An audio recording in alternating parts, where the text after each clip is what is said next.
शहीदी हफ्ता। अत्यंत ठंड में बुलंद हौसले की गौरवमय गाथा।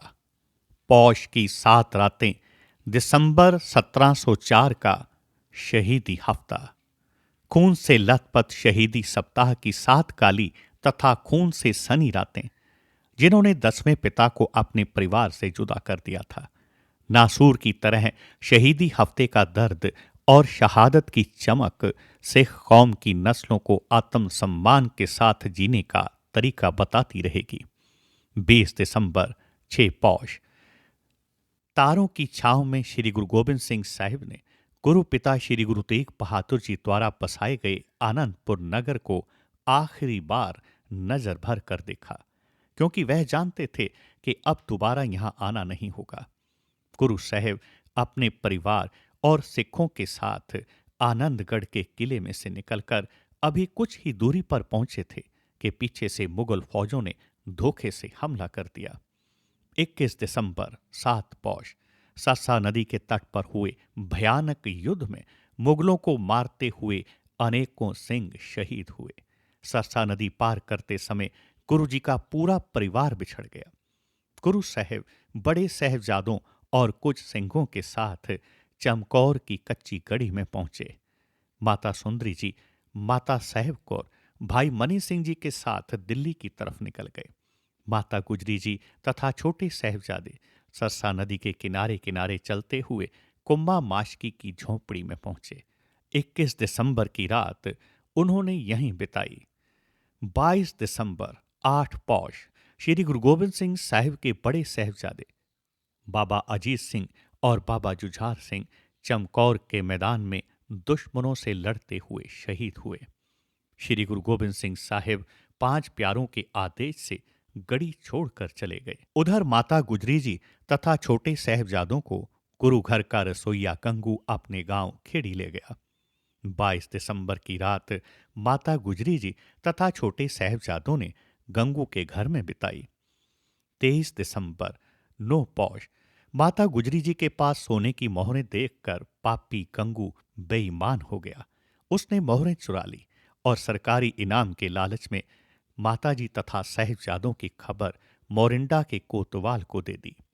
हवलदार जानी खां और मानी खां माता गुजरी जी तथा साहिबजादों को मोरिंडा की कोतवाली में ले गया। 23 दिसंबर की रात माता गुजरी जी तथा छोटे साहिबजादों ने मोरिंडा की जेल में बिना कुछ खाए पिए बिताई। 24 दिसंबर 10 पौष।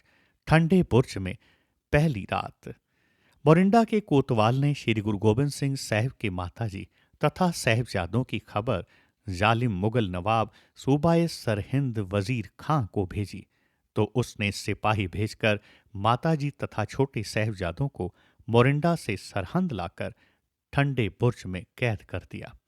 छोटे साहिबजादों तथा माता गुजरी जी ने दिसंबर महीने की 3 अत्यंत सर्द रातें इस ठंडे बुर्ज में ही बिताई।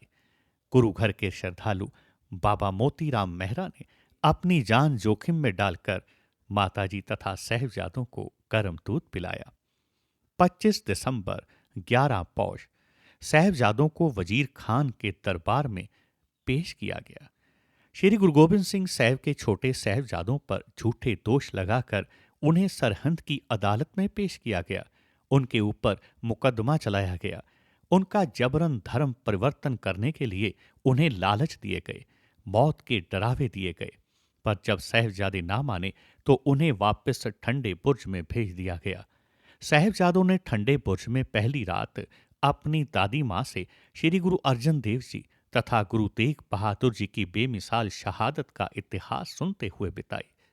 भाई मोतीराम मेहरा ने साहिबजादों तथा माताजी को दूध पिलाने की सेवा निभाई। 26 दिसंबर 12 पौष। साहिबजादों की वजीर खान के दरबार में दूसरी पेशी। दूसरे दिन साहिबजादों को फिर सूबाए सरहिंद के दरबार में पेश किया गया, धमकाया गया, प्रताड़ित किया गया, इस्लाम कबूल करने को कहा गया, लेकिन साहिबजादे बिल्कुल नहीं माने। जब मलेरकोटला के नवाब शेर मोहम्मद खां ने इस जुल्म के खिलाफ साहिबजादों के हक में आवाज उठाई, तो सूबाए सरहिंद नवाब वजीर खान ने साहिबजादों को वापस ठंडे बुर्ज में भेज दिया। मोतीराम मेहरा ने आखिरी बार साहिबजादों तथा माताजी को दूध पिलाने की सेवा निभाई। 27 दिसंबर 13 पौष साहिबजादों की वजीर खान के दरबार में आखिरी पेशी और शहादत। माता गुजरी जी ने ठंडे बुर्ज में आखिरी बार साहिबजादों को अपने हाथों से तैयार कर उन्हें सुंदर वस्त्र पहनाए। उनके शीश पर नन्ही कलगियां सजाकर मुगल सिपाहियों के साथ भेजा। सभी प्रयासों के बाद साहिबजादों का धर्म परिवर्तन करने में पूरी तरह से विफल रहे जालिम मुगल नवाब सरहंद के सूबेदार वजीर खान के इशारे पर काजी ने साहिबजादों को जिंदा दीवार में चुनवाकर शहीद करने का फतवा जारी कर साहिबजादों को जिंदा दीवार में चुनवाकर शहीद कर दिया। सिख धर्म में पक्के रहते हुए अनेकों यातनाएं सहते हुए नींवों में अडिग खड़े साहिबजादों ने जपजी साहिब का पाठ करते हुए शहीद का ऊंचा रुतबा हासिल किया। फतेहगढ़ साहिब पंजाब में स्थित गुरुद्वारा श्री फतेहगढ़ साहिब आज भी अत्याचारी मुगल शासकों के जुल्म और साहिबजादों के सिक्खी जज्बे की अनोखी दास्तां बयां कर रहा है।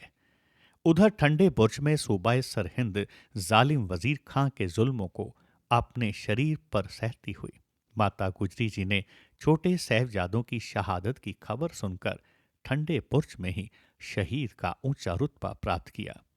गुरु घर के सेवक दीवान टोडरमल ने अपनी सारी जमा पूंजी खर्च के सोने की अशर्फियां बिछाकर दुनिया की सबसे महंगी जमीन खरीदी। तीनों पवित्र शरीरों का अंतिम संस्कार किया। आज उस जगह पर गुरुद्वारा ज्योति स्वरूप साहिब सुशोभित है। श्री गुरु गोबिंद सिंह साहिब के 4 साहिबजादों, माता गुजरी जी तथा सिंह सेवकों की अतुलनीय शहादत को हम शत शत नमन करते हैं।